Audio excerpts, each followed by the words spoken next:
সামাজিক মাধ্যমে ছড়িয়ে পড়েছে তাণ্ডবে শাকিব খানের শুটিংয়ের একটি ভিডিও। এফডিসি পর্ব শেষ করে রাজশাহীর পুঠিয়ার রাজবাড়িতে চলছে সিনেমা শুটিং। অনেক গোপনীয়তার চেষ্টা করলেও শেষ পর্যন্ত আর তা ধরে রাখতে পারেনি টিম তাণ্ডব। তাণ্ডবের সবচেয়ে বেশি গোপনীয়তা রক্ষা করার চেষ্টা করা হয়েছে নায়িকা নিয়ে। এই সিনেমায় শাকিব খানের বিপরীতে সাবিলা নূরের থাকার কথা শোনা গিয়েছিল শুরুতেই, তবে এরপর নানা গুঞ্জন শুরু হয়। কিন্তু এবার আর লুকানোর কোনো সুযোগ নেই। পুঠিয়া রাজবাড়িতে শাকিবের বিপরীতে দেখা গেছে সাবিলা নূরকে। খুব অন্তরঙ্গ একটা মুহূর্তের ছবি ভাইরাল হয়েছে সামাজিক মাধ্যমে, যেখানে দেখা গেছে শাকিব খানের সঙ্গে অভিমান করেছেন সাবিলা নূর।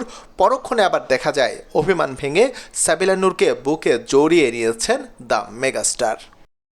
জানা গেছে তাণ্ডবে শাকিব খানের সঙ্গে দুটি গান থাকবে ব্যাচেলর পয়েন্টের এই নায়িকার।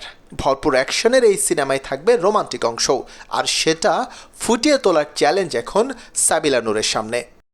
এর আগে নাটকে অভিনয় করলেও এবারই প্রথম বড় পর্দায় অভিষেক হচ্ছে তার। শুরুতেই শাকিব খানের বিপরীতে অভিনয়ের সুযোগ অনেক বড় সাবিলার জন্য।